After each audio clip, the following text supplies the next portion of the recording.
on. The New York City homeowner gets arrested after changing the locks on her own home after it got taken over by squatters. This is Colin Rugg tweeting out, "Never do business in New York." And I didn't know this, Dr. Paul. In New York City, anyone can simply claim squatters' rights after 30 days of living in a home, which isn't even enough time for the city to do their investigation, their work, and their job, according to homeowner Adele Andaloro. When the 30-day mark comes, it's illegal to change the locks, remove the tenants, or turn off the utilities. The bogus law means practically anyone can squat in a home, and there's nothing the homeowner can do about it. During the news segment, Andaloro was arrested for unlawful eviction and taken away in handcuffs. Absolute insanity. But you got to be careful. What they'll say is, we're just protecting people's rights. They call it squatters' rights. Yeah. Squatters' rights cancels out the whole concept of hundreds of years and maybe thousands of years of the recognition of property ownership. Yeah. Property ownership has been around for a long, long time. I think the Ten Commandments says something about property. You're not supposed to steal and do all that sort of thing. But and even before that time, there was a recognition of property. But no, this is not the owner of property. These are squatters' rights. Yeah. But as long as they say rights, and think how many times the far left use the word rights, in terms of just using authoritarian principles. They're always giving somebody some rights, but they never talk about at whose expense. Yeah. As more and more begin to know, the status quo has got to go. They're bound to say yes to a man named Dr. No, a man who makes the establishment panic. Grassroots are growing way too wild, too organic.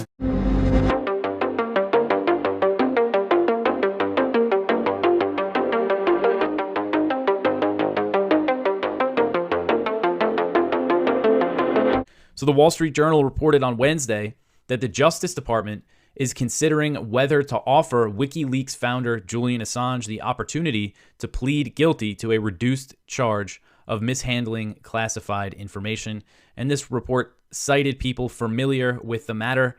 The report said that DOJ officials and Assange's legal team have already had preliminary talks on what a plea deal might look like. However, Barry Pollock, who is a lawyer for Assange, says that he has been given no indication that the department will take a deal. He said in a statement that was released after this story was published by the Wall Street Journal, quote, "It is inappropriate for Mr. Assange's lawyers to comment while his case is before the UK High Court, other than to say we have been given no indication that the Department of Justice intends to resolve the case, and the United States is continuing with as much determination as ever to seek his extradition on all 18 charges, exposing him to 175 years in prison."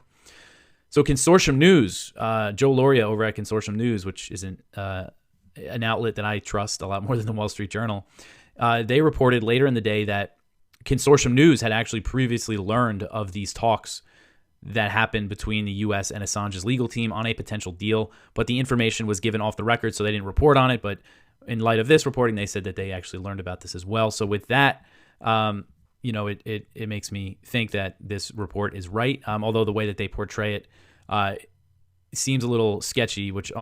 So this Wall Street Journal report said that if the DOJ offers a deal for Assange to plead guilty to a lesser charge of mishandling classified information, it would be a misdemeanor, and he could potentially enter the plea remotely without going to the U.S. I know that that's a condition for Assange's legal team. They don't want him to go to the U.S. under any circumstances. His time in London's Belmarsh prison, where he's been held since April 2019, would count toward his sentence, and Assange could be free shortly after reaching the deal. Again, this is what the Wall Street Journal is saying. And while a deal like that could potentially secure Assange's freedom, which of course would be great for him and his family, that could still set a dangerous precedent, since it would criminalize the relationship between a journalist and his source. It might be a lesser charge, but he didn't commit a crime. So that's the whole thing here. And I put in a quote. I just added this before I started recording. I saw Kevin Gastola.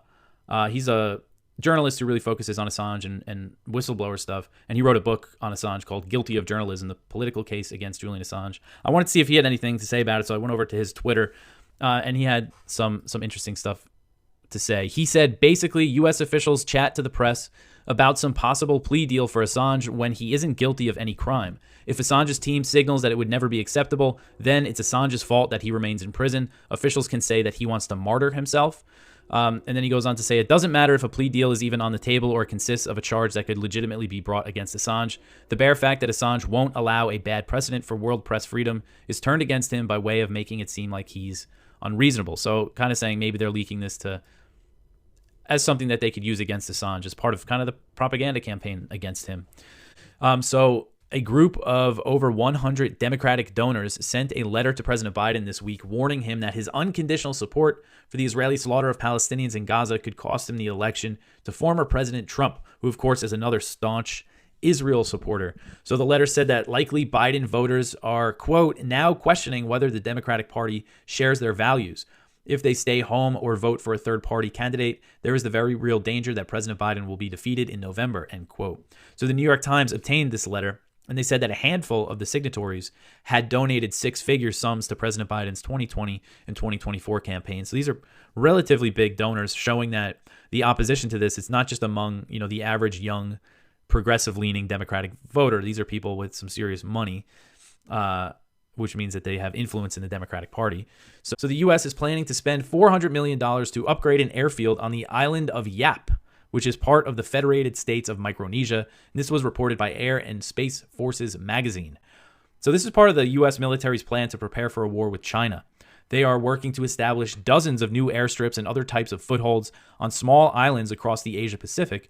This concept is known by the Air Force as the Agile Combat Employment. In some cases, the U.S. is actually clearing away jungle that has overgrown World War II-era runways, and one of those airfields that they're restoring in the northern Marina Islands was where the U.S. Planes that nuked Japan took off from. I know the Enola Gay took off from that airfield to drop the atomic bomb on Japan, and that airfield also served as, I think, the launching point for many of the horrific conventional bombings of Japan and the firebombing of Tokyo and things like that. So the U.S. Air Force laid out its plan to expand an airfield on Yap in its budget request for the 2025 fiscal year. I just put in a Google Map screenshot with a red marker showing where this island is. It's about 1,500 miles southeast of China. And if the project is approved, construction will begin in 2025. So this is just, again, I wanted to highlight this because this is an example of the expansion going on in the region. And this is explicitly to prepare for a war with China.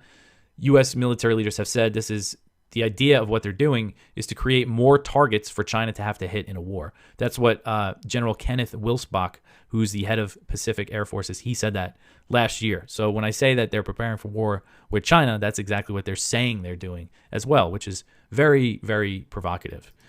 Here's Gerald Salenti with today's trends in the news.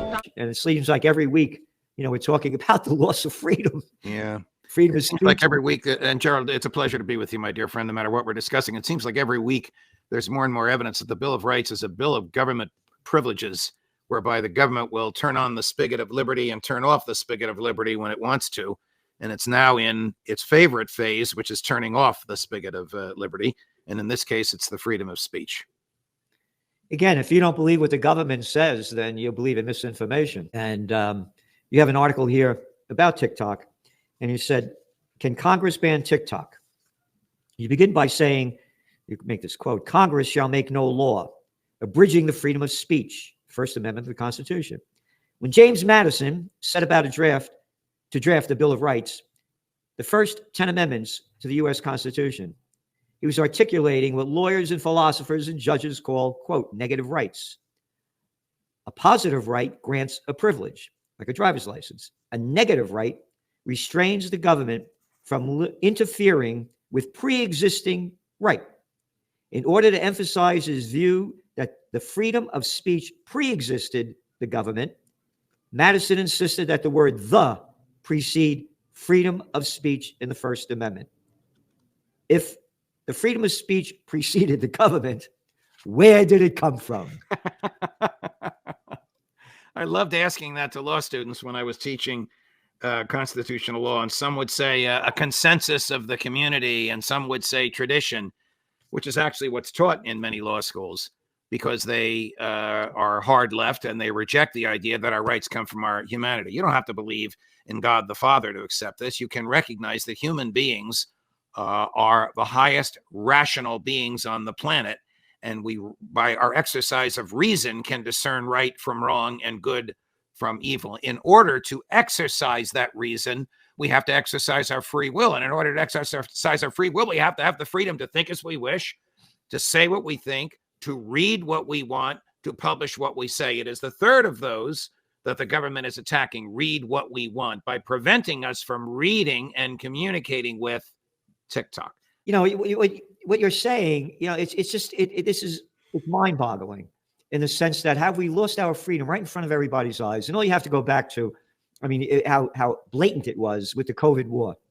If you don't believe what little clowns are saying, health experts that are little government whores, little bureaucrats, then you have no right to think for yourself. If you don't get that jab, no job. If you're against the vaccination, you believe in misinformation. You don't believe in the drug dealers that morons and imbeciles call Big Pharma. How dare you not believe the drug dealers? They only made how many hundreds of billions of dollars from this thing? Oh, by the way, that we funded to make happen? You know, it's even worse than that, Gerald. Earlier this week in the Supreme Court, where the issue of whether the government can use a carrot or a stick to influence what big tech is saying, the government actually said to the court, it is necessary for the government to enter the marketplace of ideas in order to stamp out misinformation. Stated differently, the government wants to enter the marketplace of ideas in order to crush those ideas it hates and fears, those ideas which contradict its own orthodoxy. The whole purpose of the First Amendment, the very reason we have a First Amendment, is so that the government won't and can't do that. And here they are telling the court they should be able to do it. And you use the word the government. A bunch of little freaky clowns in front of everybody's eyes to see. The government. Who, little Lindsey Graham? Chucky Schumer? Mitch McConnell? Biden? Look at the freak show. The government. A bunch of clowns telling us what to do, what to think, and what to believe. Right. The government. That's a cover-up. It's a clown show. You know, the Ringling Brothers and Barnum and Bailey Circus, remember when we were kids? It went out of business. You don't have to pay to see the freaks anymore. All you got to do is turn on the TV. Turn on C-SPAN to see the freak show. Yeah, there you go. You know, you have to have a sense of humor in order to get through the day, but there's nothing humorous about the government suppressing speech or attempting to do indirectly what it can't do directly.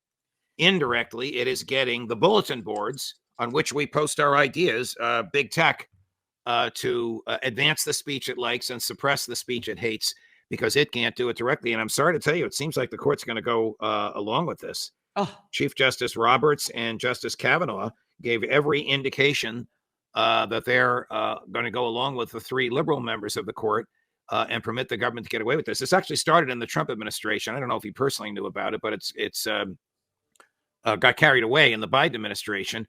And emails demonstrate this. Emails between the Department of Homeland Security and various general counsels at big tech demanding that certain information be taken down, or demanding that certain information be pushed to the top via their algorithms. This is very, very, very dangerous. If this becomes, if the court allows this to happen, it'll be two major blows to the freedom of speech. One, allowing the government to do indirectly what it can't do directly, and two, taking out of the marketplace of ideas a venue that's used by 150 million people. It's half the country, mainly young people, because the government doesn't like its ideas. What doesn't the government like about its ideas? Well, the government says TikTok spies on you. Oh, really? Who are the biggest spies in the United States of America? Who captures every keystroke on every mobile device and every desktop? The federal government itself. Who told the Supreme Court they have to be able to influence the marketplace of ideas in order to prevent disinformation? The federal government itself. The government is far worse, far more effective, far more destructive of free speech than the owners of TikTok could possibly ever hope to be. You're listening to Part of the Problem on the Gas Digital Network. Very clearly not what he was saying. It was just kind of another example of how desperate they are to get him. And it's funny because there's so many easy things to get Donald Trump on, but they still have to try to get him on the most ridiculous shit ever. Like as if he called for a fucking bloodbath, which is not true. He just was saying like, oh, the auto industry will be fucked up if there aren't huge tariffs, which by the way is also retarded as shit. Like the whole argument is dumb as shit. I love how people like, look, the actual economic argument that we should just tax Chinese goods coming into the country and that'll solve our problems is really stupid. Like think about it like this, all right? This is basically the economic situation in America. China makes all of our stuff for us, and we pay very little for it. And then we turn around and we go, you guys are ripping us off. And they're like, how are we ripping you off? And you're like, well, the way you're doing cheap labor for us is ripping us off. And we should penalize you for working as slave laborers for us, and we should make what you're doing more expensive. And they're like, why would you do that? And they're like, because the stuff we make is more expensive. And they're like, okay. So then basically, Americans would only have the option of buying more expensive things. That's how we win, guys. Does that make sense to any of you? That's how we win. By being like, hey, like, why is it that we're buying the Chinese stuff rather than American-made stuff? The answer is because it's way cheaper. Any thoughts, Rob? There's also something just so ballsy about the claim that they were making when you can see the original footage. You know what I mean? Yeah. It's almost like, I don't know, if you won a fight that someone else picked, and then they went, look, this guy beat this person up in the street. It's like, no, I was attacked, and you can clearly see it. It's so odd that they win. I guess people are in that much of a MSNBC bubble that they're only watching, and they'll never see the original footage to know that that was a complete and flagrant lie. I think the next one is Bernie Sanders working on a 4-day work week for everybody. That's the answer. The problem with America is we got to work less. Now, what is his argument? That we should have a 4-day work week? Well, this is what I love about Bernie Sanders is we have inflation, and he's so close to getting it, where he's like, why is it that people are working, they're making more money, and yet they can buy even less, and then we give them more money, and then they still can't buy things? And it's like he's so close to being like, oh, it's inflation, but instead he's like, oh, we need to mandate that they work less hours, which I guess people would make less money, and then there'd be less inflation. I don't really know what he's, but it's like, it feels like he's just so close to getting it while missing the picture at the same time. Yeah, it is funny to be like, okay, like we keep printing all this money, and then the money's worth less. But you know what would solve that is if you were making less money. That would probably fix the whole goddamn thing. It's almost like they just sat around and they realized, oh, everyone hates the Democrats right now, and he's like, I got this, I'll tell everyone, work even less. Well, I do understand where that would, like, if I didn't know anything about economics, I do understand, and I was just like working a 9 to 5, I'd be like, I like the guy who says I get another day off. That makes a lot of sense. You know what is, and he's so Jewish, people are like, I think he understands money. I mean, the most Jewish guy is saying that I can work less, so let's go with that guy. What he's saying is like, you're getting ripped off by going to work 5 days a week, and we should just let you What he's work really 4 saying days is, a week. we need to outsource more of the jobs. That's, I mean, really what he's saying. If you're going to make a 30-hour or 35-hour work week and then everything is overtime after that, what you're talking about is more of your jobs going overseas. 100, yeah. See, I kind of get where Bernie Sanders and people who like him like are coming from, and like I could kind of understand. I totally could understand if anyone was going to be like, hey, look, there's these people, like the working man in America is totally getting ripped off, you know, and all these fat cats are getting all these benefits while this guy's getting screwed over. That I'm totally on board with. But if you really believe that, what I don't understand, and where I just stop being able to take you seriously at all, is that isn't your obvious position then that you should end all taxes on middle class people? Because like if you actually give a shit about them and the federal government wants to help them, or there's one really easy way you could help them. Stop stealing all their fucking money. You know what I mean? Like how's that not the first thing? What would let me ask, I will ask any like middle income, middle class, working class person in America, which would you prefer? A 4-day work week rather than a 5-day work week, or you don't have to pay taxes anymore? You tell me. Let's take a fucking poll on what you like out of those two options better.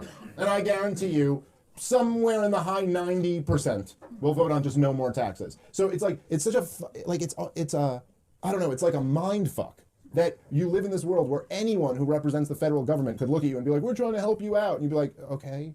It's like somebody who mugs you, and then they come back the next day and they're like, I'm really working on getting you back some of your money.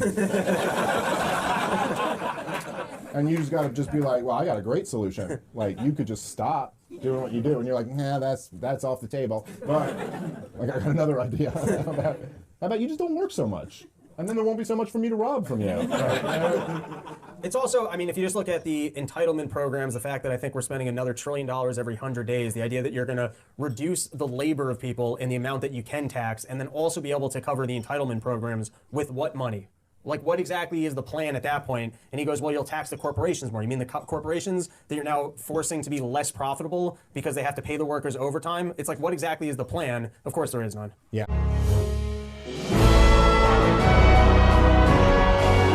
Let's put it up. The Wall Street Journal came out with this yesterday, and it was kind of a surprise to a lot of people. Julian Assange, Justice Department exploring guilty plea to end 14-year legal drama. 14-year legal drama. What was his crime? He was doing journalism. You know, it really does show you what happens when you cross the deep state. You know, they come after you. They released, as soon as they released those CIA documents, that was it. You know, Pompeo plotting to kill him. A real disaster. But let's go to this next one. The Wall Street Journal yesterday said that the U.S. Justice Department is considering whether to allow Julian Assange to plead guilty to a reduced charge of mishandling classified information, according to people familiar with the matter, opening the possibility of a deal that would end a lengthy legal saga triggered by one of the biggest classified intelligence leaks in American history. So this is what you were referring to. And now his attorney, I don't know if I have it on a clip, his attorney said that denied that there was negotiations about this. So we don't know, maybe they're just too sensitive. But the question you bring up is, would you take the plea deal to plead guilty to a reduced charge of mishandling classified information? There are a lot of implications to that. Yes, and the temptation for a principled person who has a long time suffered to say enough is enough, and others would say, oh no, you know, be crucified and stick to your guns and live with it. But I mentioned to you that with thinking about it, but it's hard to make a decision when you're not the person in it. Yeah. But I would be sympathetic, and the analogy I used is, you know, I have voted for an income tax. If you take an income tax, or I described it supporting an income tax, if it's $100 for something on an income tax and they're going to reduce it to $50, I'm going to vote for it because I would see the reduction of the income tax. So if they're going to dramatically reduce the sentence that is illegal and wrong, I think that point has been made, should be made, and continue to be made. But I think it'd be pretty hard, you know, to not take this if this is true. Yeah. But there are others that would say, Ron, you're weakening. You should stick to the principle. But I think for me it would be realistic that if I think, because I've had to deal with people and ideas and consequences, that my rule was, are you nudging it toward less government and more freedom? You have to take it, because you can't wait until they deliver to us perfect freedom. Yeah. You know, in the broad sense. So this would be a good step for him, I believe. Let's just hope in the next few days we'll find out what's really going on. Yeah. Our last story for the day is disturbing. I hope it's not true. I fear that it is, and I hope it's not. Put the next one up. This is from Semaphore. This is a new alternative media journal founded by all mainstream media people. So with that said, I would say take it with a grain of salt. But they reported on March 19th, the senators who could fill Trump's national security cabinet. And it immediately caught my attention because it shows Senator Cotton on the cover of the picture accompanying the article. Go to the next clip. This is truly disturbing. Donald Trump is eyeing 3 Republican senators, Bill Hagerty, Tom Cotton, and Marco Rubio, for key national security posts if he wins the White House in November, people close to the Trump campaign told Semaphore. The conservative lawmakers are all prominent hawks on China and Iran and supporters of increased U.S. spending on defense and border security. Trump sees the politicians as potentially partnering with cabinet members and advisors from his first term to create a more unified national security team from day one, the people said. Now, the only thing I would say, to me, this sounds like the neocons are trying to imagine something into place and having it happen. But that said, it could be. See, you explained the new magazine, Semaphore, but maybe I don't know much about them, but are you sure this is not Onion? Yeah, I wish it was. Yeah, it is sad that those names don't affect most Republicans. Most Republicans, oh yeah, we really love that Mike Pompeo and that whole group Cotton they love. And, yeah. The authoritarians, the hawks, the ones who spend money and pretend they're economic conservatives, but there's another budget coming up, like they've offered another budget this week, you know, to try to keep from closing down. But these people will be the ones that will vote for this. And yet so let's hope this is just a rumor. What they're implying is this is Trump's cabinet, coming up. And if that's the case, we're in big trouble, because that was one of the biggest criticisms that, in a way, Trump accepted, that he had some poor choices in his first administration. But it doesn't look like this is an improvement. Yeah. No, on the contrary. In fact, it even gets worse. And you mentioned another name. Go to the next one. Among the first-term confidants that Trump is expected to consider for top jobs, former Secretary of State Mike Pompeo. Pompeo himself is going to go back. John Ratcliffe, one-time congressman who served as director of national intelligence, super neocon, and former national security advisor Robert O'Brien. Now, he's the guy that kept running interference and prevented our friend Doug McGregor from putting out a plan to get out of Syria and Afghanistan. Super neocon, super hateful guy. They also talk about Fred Fleitz, who's always around town, neocon. And I think, the people that wrote this are well-connected people, and I think they're putting this out because they want the rest of us to look and say, oh, these people have a lot of experience. They're very experienced in foreign policy and national security. But if you look at their experience, everything they've done is wrong. Unfortunately, my assumption that there's not a whole lot different on the big issues between the two parties. Yeah. If they put the same people in, and there's a Republican and a Democrat, there's really no change because it's those people. The truth is, a president, no matter how dedicated he was, he better have a good staff because there's too much to be personally involved in personally making these decisions because it's too big, and that's the strongest argument for shrinking government so you can control it and understand what it is and afford it. The last thing I would say about this, it's the thing that's so annoying about it is people like Pompeo and little Marco Rubio, they're considered experts. These guys are the experts. Again, as I said, everything they've endorsed has been wrong, has gone terribly badly. They want to go to war with China. We can't even beat the Houthis, right? In Yemen, they want to go to war with China and with Iran. I mean, it's just, they are absolute and utter failures in everything they do. And for Trump to reward them with positions. Well, there's one position that has been adopted by both parties that I could talk for a long time, but I don't think under the conditions of today we can convert them. And that is the rejection of free trade, which is something that took years to develop and understand, even though the founders understood that. You didn't do those kind of things. But now it's both sides. How are we going to punish sanctions? And then you have these guys running the DOD. One group will come on with the sanctions, and the next group will come on with the bombs. Yeah, exactly. And the next group will be coming the draft because everybody needs foot soldiers. Yeah. But one of those days, we're going to go broke and we won't be able to afford it. Yeah.